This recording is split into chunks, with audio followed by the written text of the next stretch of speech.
Olá, bom dia, tudo bem? Seja muito bem-vindo ao nosso novo encontro aqui. A gente vai bater um papo hoje sobre o capítulo 2 do livro do Robert Kiyosaki, Pai Rico, Pai Pobre, que chama Por que possibilitar a proficiência financeira? E aí vou começar logo com ele falando o seguinte, que em muitas palestras que ele dá ao redor do mundo, e isso, o que eu quero dizer que é ao redor do mundo, quer dizer, independente da cultura, independente do tipo de pessoa, independente da classe social, todo mundo pergunta para ele a mesma coisa. Robert, como ficar rico? Eu quero saber como ficar rico. E aí ele fala, se quer ficar rico, precisa se tornar financeiramente proficiente. Ou seja, você precisa conhecer finanças. Então, você precisa se dedicar ao estudo das finanças. E eu acho que esse é o nosso propósito aqui, né? No decorrer de, sei lá, quanto tempo, espero que muito tempo pela frente, anos aí, porque realmente é um assunto que, primeiro, ele é muito grande, muito extenso, tem muitas variáveis, né? Muita coisa para se estudar, e é uma coisa que vai se aperfeiçoando, vai mudando aí, as finanças, a economia, ela vai se transformando, né?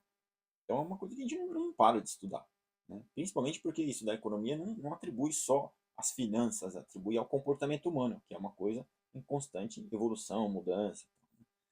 E aí ele fala o seguinte, que a sua maior riqueza é a sua inteligência.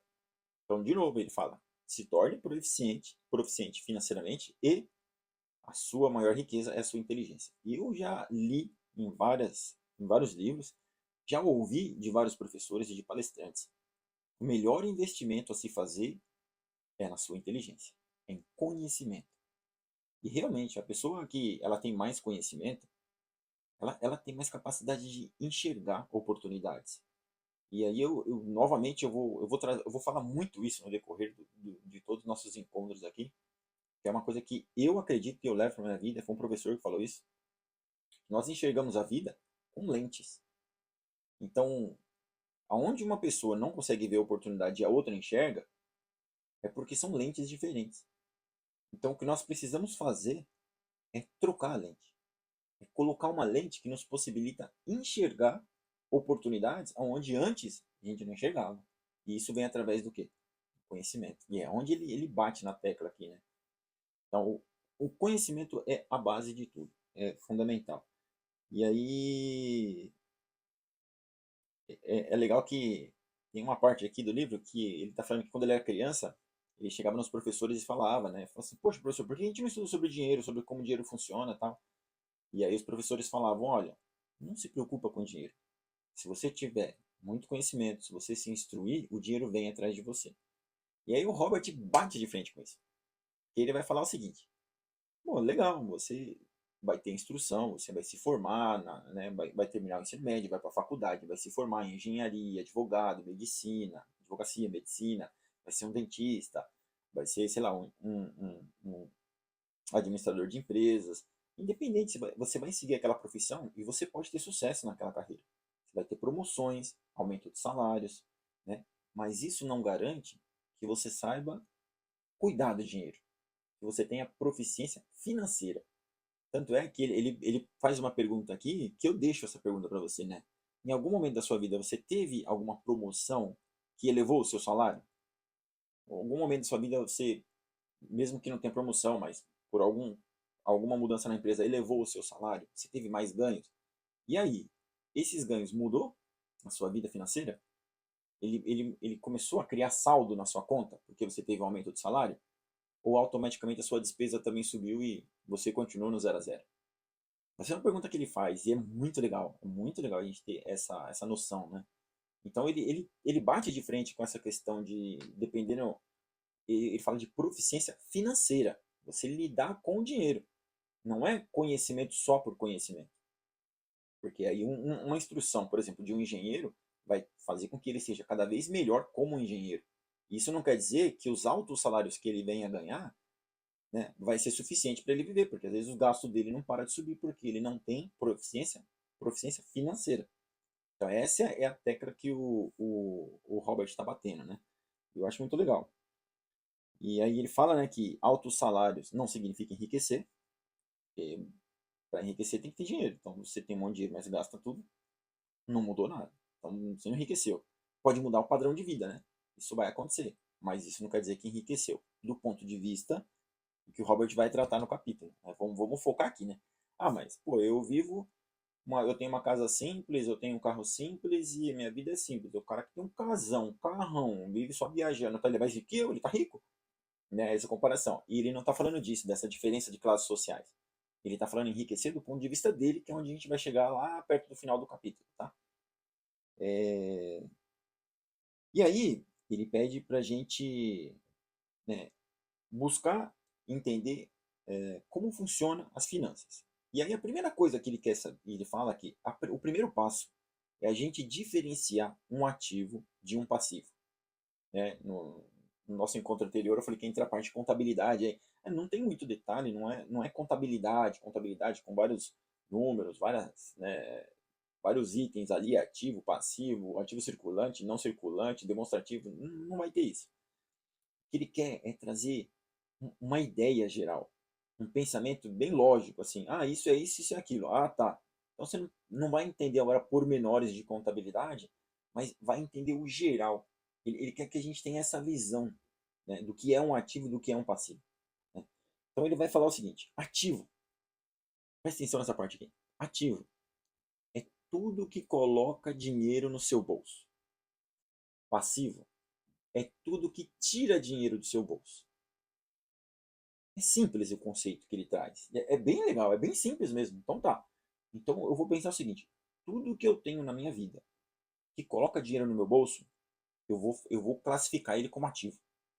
E tudo que eu tenho na minha vida, tudo que eu faço e tenho na minha vida que tira dinheiro do meu bolso, eu vou classificar como passivo. Fechou até aí? Vamos partir desse princípio. Ativo é tudo que coloca dinheiro no nosso bolso. Passivo é tudo que tira dinheiro do nosso bolso. E aí, vamos abrir um parênteses, porque ele vai falar uma coisa muito importante. Nós adultos, principalmente, né, numa certa idade, eu tenho 46, né? Então, eu sempre falo uma certa idade, né, eu tô referindo a mim mesmo, tá? Eu tenho 46. Então, principalmente depois da certa idade. E depois de muita coisa que você estudou na vida, ou você vivenciou, a gente acaba ficando, entre aspas, meio calejado, no sentido de que a gente tem padrões de comportamento, a gente tem algumas verdades que elas ficam na nossa cabeça e é difícil mudar. São conhecimentos que a gente está consolidado na gente, a gente não consegue mudar. E aí, dependendo do tipo de conhecimento que você tem, quando aparece uma coisa simples, de um raciocínio simples, igual ele acabou de falar, ativo é o que põe dinheiro no meu bolso, passivo é o que tira. Mas ele não pode ser tão simples assim. E né? A gente tem dificuldade de assimilar isso. Dependendo de como o que a gente aprendeu na vida, o conhecimento que a gente tem, e ele ainda fala, né, que pessoas que têm, adultos, ele usa a seguinte frase: adulto inteligente frequentemente se sente diminuído ao prestar atenção em definições simplistas. Então, hoje, né, tem pessoas que, é muito simples, não é isso aí, não. E não presta atenção, sabe, na essência que está sendo transmitida nessa mensagem. E isso é muito complicado. Tanto é que tem uma passagem aqui que eu preciso ler essa passagem porque ela é muito legal. Ela está na página 67. Não, está na página 68 aqui, ó. Ele fala assim, ó: aprender, desaprender e reaprender. Esta citação do visionário Alvin Toffler reflete o que o pai rico me disse há 2 décadas. Os iletrados, vamos dizer assim, os ignorantes, né? Os ignorantes, vamos colocar ignorantes ou iletrados, do século XXI, não serão os que não leem ou não escrevem, mas os que não conseguem aprender, desaprender e reaprender. É isso que, né, ele traz essa citação para reforçar que ele falou antes e que eu comentei agora. Parece simples, então não. Eu já aprendi isso aí, daí é básico, não vou perder tempo com isso. Então, você não quer pegar a essência do que ele está falando ali, porque parece simplista a ideia. Então, a gente não quer desaprender algo. Algo que a gente já aprendeu, para nós é uma verdade, só que a verdade, ela só é, entre aspas, né? A verdade ela é uma verdade momentânea. O que é verdade hoje pode ser refutado amanhã e descobrir que não é verdade. Isso daqui não como foi dito. Por quê? Porque essa verdade ela foi construída em uma época que o nosso conhecimento era um. Hoje o nosso conhecimento avançou. Então tem muitas coisas hoje que se descobriu com toda a tecnologia, com o avanço da ciência, que comprovam que aquele pensamento que era verdadeiro naquele momento não é verdadeiro hoje. Ele não era exato, não era verdadeiro, mas era limitado ao conhecimento que tinha naquela época. Então, a gente precisa entender isso também. Que o nosso conhecimento, ele é restrito a uma época que a gente estudou. Então, quanto mais a gente estuda, mais a gente vai descobrindo coisas que muitas vezes contrapõem, contradizem aquilo que a gente aprendeu antes. E a gente tem que acertar uma nova verdade e viver a partir dela agora. Então é essa parte que ele, então é essa parte que ele vem discutindo, né? Que ele vem falando aí. Então, queria abrir esse parênteses porque pode parecer simples. Ó, então ativo é o que põe no meu bolso, passivo é o que sai do meu bolso, tá? E o que eu faço com isso? Né? Então vamos dar andamento, né? Ele traz essa questão das pessoas não refletirem sobre isso. Eu queria deixar isso, né, bem claro, porque a gente precisa procurar nas entrelinhas, os detalhes, e entender, claro, de forma simples, e depois procurar nas entrelinhas para entender como usar isso na nossa vida. Que essa é a grande virada. Como que eu vou usar isso na minha vida, né? E aí ele vai trazer de qual forma? Ele vai falar assim, olha, a partir do momento que você sabe diferenciar o que é um ativo e um passivo, passe a sua vida inteira comprando ativos. Vou repetir. A partir do momento que você diferencia um ativo de um passivo, você sabe o que é um ativo e sabe o que é um passivo, passe a sua vida comprando ativos. Essa é a grande virada aqui que ele traz da questão da proficiência financeira. É você identificar esses dois componentes e passar a comprar aquele que te aproxima de quem você quer ser, uma pessoa mais próspera financeiramente. E parar de comprar aquilo que te afasta de quem você quer ser, uma pessoa mais pobre. Essa é a grande sacada, né, que ele traz. Então, se a gente juntar tudo isso aqui que foi falado até agora, e ele fala a primeira coisa, a gente precisa de conhecimento. Conhecimento.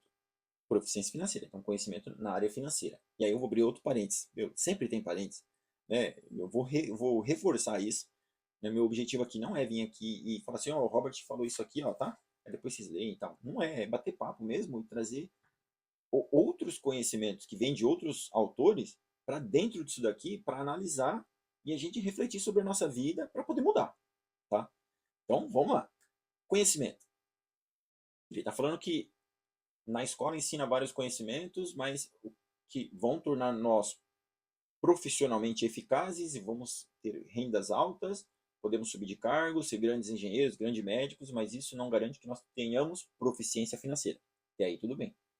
Mas se você pega também os maiores investidores do mundo hoje, né, o Warren Buffett, o sócio dele que morreu há pouco tempo, peço perdão, não lembro o nome dele, mas o Howard Marks, o próprio Ray Dalio, né, e o Taleb, você pega qualquer livro desses grandes caras, eles falam, leia tudo o que você puder. Perdão, eu não lembro o nome do sócio do Buffett, ele falava que, leia botânica, leia física quântica, leia tudo o que você puder. Não fique restrito a ler somente finanças, finanças, finanças, finanças, finanças. E outros autores falam a mesma coisa. Por quê? Uma questão de criatividade e uma questão de você ter um aporte de conhecimento tão grande que você consegue conectar uma lógica de um ambiente, vamos dizer assim, de conhecimento, por exemplo, a genética, você consegue trazer para o mercado financeiro, para as suas finanças. Você traz o conhecimento lá de botânica, você consegue pensar nas finanças. Você traz conhecimento de tudo que é lugar e por associação você consegue, né, trabalhar melhor as suas finanças. Se vocês assistiram um exemplo, né, simples, né? O Dr. House, ele era médico, né? E às vezes as sacadas que ele tinha era conversando sobre coisa que não tinha nada a ver. Às vezes sobre tá lá olhando pro lápis, pensando em alguma coisa, ou tá no restaurante comendo, viu alguma coisa na comida. Sei, o cara tirava umas ideias do nada, mas por quê? Ele tinha uma amplitude de conhecimento, e aí ele tira uma ideia de lugar nenhum, um negócio que não tem nada a ver, e dá um estalo nele para saber qual que era a patologia daquele paciente. Então, é esse tipo de insight que vai surgindo quando a sua, né, a sua gama de conhecimentos ela é grande. Então, eu estou contrapondo um pouco do que ele fala aqui, porque ele fala assim, Não importa o seu grau de instrução, quando você conhece, se você não tem proficiência financeira, você não vai saber lidar com dinheiro. É verdade. Mas ela não pode ser o único conhecimento. Você precisa ter uma gama vasta de conhecimento. Eu acredito que ele vai falar isso mais para frente, mas por enquanto ele está falando que você tem que, né, ter proficiência financeira. Esse é o conhecimento mais importante para você lidar com dinheiro. Mas outros conhecimentos vão te ajudar a entender e lidar melhor com dinheiro. Então, só para a gente balancear isso aí, que eu acho que é importante, né? Então vamos lá. Primeiro passo, conhecimento. Então ele fala, conhecimento é fundamental. Segundo passo, ele fala, aprenda a separar, aprenda a identificar ativo, que é aquilo que põe dinheiro no nosso bolso, de um passivo, que é aquilo que tira dinheiro do nosso bolso. Terceiro passo, passe a sua vida comprando ativos. Beleza. Se fosse tão fácil assim, a gente seguiria, né? É fácil. O entendimento da lógica é fácil. Galera, isso é muito importante. Estudar, ter conhecimento, entender a lógica, como funciona, não é um processo tão difícil. Mas colocar em prática na vida é muito difícil. É muito difícil. Principalmente porque tudo isso leva tempo. E o nosso cérebro, ele tem dificuldade de pensar nas coisas de longo prazo. E a gente vai falar sobre isso depois. Mas quando leva tempo, leva esforço. E o esforço consome energia. E o cérebro fala assim, ah. Então você precisa ter o quê? Planejamento e disciplina. Um passo de cada vez, firme e forte ali. Mas sem fugir do plano. Fica dentro do plano. E para isso, tem que ter disciplina. Não é fácil. Então, por mais que a gente está aqui batendo papo, trazendo esse conhecimento, e você adquire esse conhecimento, não adianta nada se você não colocar em prática. A gente vai falar isso mais para frente. Vou até brincar com vocês, falar que vocês vão cair fora daqui quando eu falar isso. Mas, né, tem um ditado que diz assim: se eu falo, você ouve. Se eu mostro, você vê. Se você faz, você aprende. Então, nós precisamos da prática em tudo para poder nos aperfeiçoar, melhorar e chegar num patamar, num nível que nós queremos chegar. Isso daí é outlier na veia, né? Do Malcolm. Não lembro o nome dele. Eu sou péssimo de memória para lembrar o nome de autor, mas vamos lá. Malcolm Gladwell, eu acho. E leiam Outlier. É bem legal. Vocês vão ver, claro, que não é só esforço, não é só prática, mas a prática foi fundamental, mas tem necessidade de todo um contexto que favorece, né, a pessoa a conseguir aquilo ali. Mas a prática também é muito importante. Então vamos lá. E aí ele fala, compre ativos. Beleza, eu já tenho conhecimento, eu já sei diferenciar um ativo de passivo, e aí eu compro. Vou comprar o resto da vida comprando ativo. Resumindo, a ideia é essa. Tá? Beleza. E aí? Aí a pergunta aqui, ó. E aí, como é que eu vou comprar ativo se eu estou no vermelho ou estou no 0 a 0? Né? Não tenho dinheiro, como é que eu faço? Aí na página 74 aqui, que eu vou ler para vocês, ele vai... Muitas vezes ouço, estou em dívida, então preciso ganhar mais dinheiro.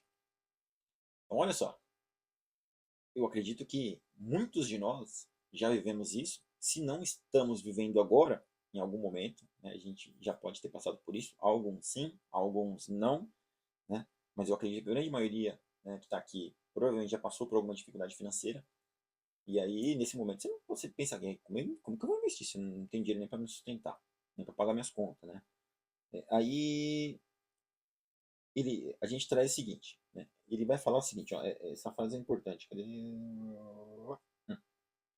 Ele fala o seguinte, que na educação financeira é mais difícil ensinar como gastar do que como ganhar dinheiro. Como de outra forma. Nas finanças, na educação financeira, a parte mais difícil é aprender como gastar e não como ganhar. Dá pra ver que é contraintuitivo? É contraintuitivo, porque eu acredito que qualquer um de vocês deve estar pensando assim, ué, fala pra ele me dar o dinheiro dele que eu vou mostrar pra ele como que gasta. Gastar é fácil, eu não sei ganhar. O meu problema é ganhar dinheiro, não é gastar. Gastar, nós gasta na hora, não tem problema. Mas aí vai entrar uma questão importante. O que ele está falando, além de quantidade, é qualidade. Porque o fluxo de caixa, né, as finanças pessoais, ela vai se resumir em para onde vai o nosso dinheiro. Essa é a grande sacada dele. É lógico que gastar é fácil. Se você pegar hoje R$ 1 milhão, você gasta sim. E é R$ 1 milhão. Cara. Gasta sim. Eu acho que em um dia, acho que eu gasto R$ 1 milhão. E se eu for numa imobiliária comprar uma casa, um carro, for numa loja imobiliária, se eu conseguir fazer isso tudo num dia inteiro, eu já fui R$ 1 milhão. Né? Uma bela casa, um belo carro, acabou. E se sobrar ainda um dinheirinho, eu vou no shopping ali e aí arrasto ali tênis, roupa, tá. Então gastar é fácil? É. Então é contraintuitivo. Então o que ele quer trazer aqui é que é o estilo do gasto. Para onde está indo esse dinheiro?